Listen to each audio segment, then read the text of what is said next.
We have seen many boom and bust in economy in our history. The latest one is the bust of economy due to COVID-19 pandemic, which cannot be analyzed fully as it has not been over yet. But the boom and bust of housing prices in the US in last decade was what we witnessed fully. In a business cycle, the ups and downs appear due to the change in investment spending.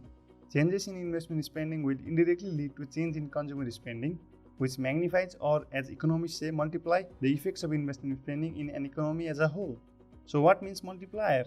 Firstly, let us assume an economy where there is no government spending and taxes and where there are no imports and exports at all. Suppose in any economy the investors plan to invest $200 billion in housing next year.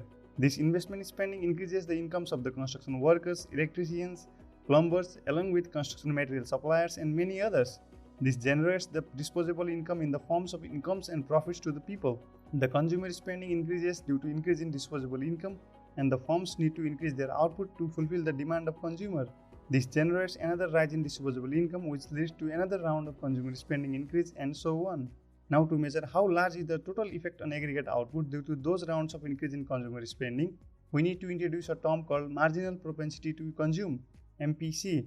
The marginal propensity to consume is the increase in consumer spending when disposable income rises by $1.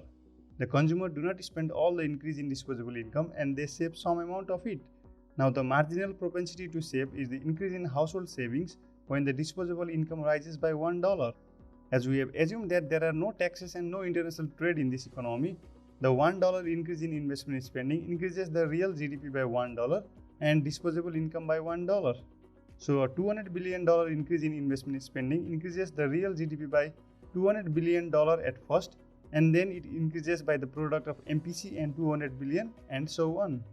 This chain continues to give the value of the total increase in real GDP.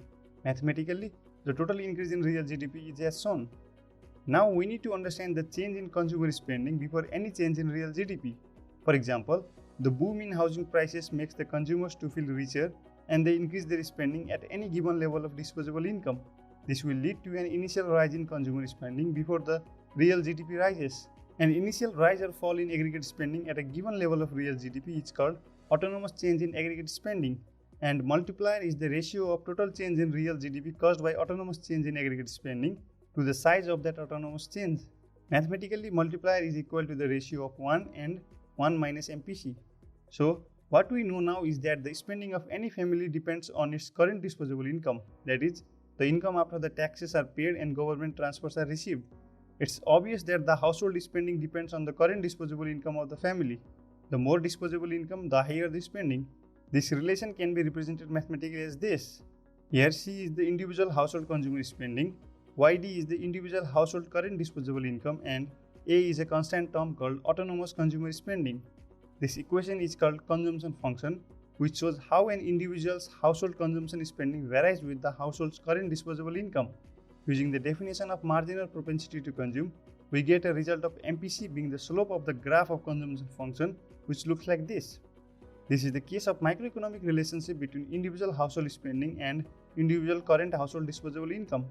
Similar relationship holds for an economy as a whole, and the equation becomes aggregate consumption function, which is the relationship between aggregate current disposable income and aggregate consumer spending.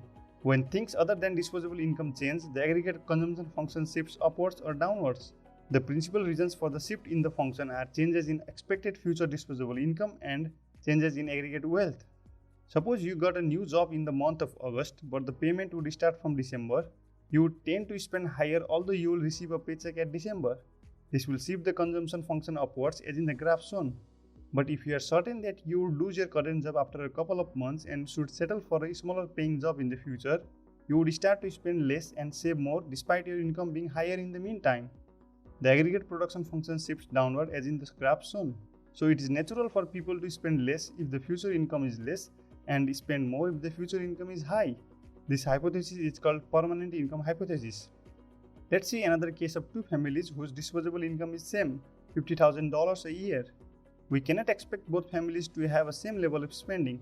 Suppose family A already had a house and had paid off the mortgage. On the other hand, family B don't have a house and need to save to buy a house. Well, here the family A has higher consumer spending than family B. So the change in consumer spending also depends on the current wealth accumulated rather than the current disposable income. We will discuss other topics like investment spending and income expenditure model in next video. Please do not forget to subscribe the channel for more informative contents on economics. Thank you everyone, have a good time and stay blessed.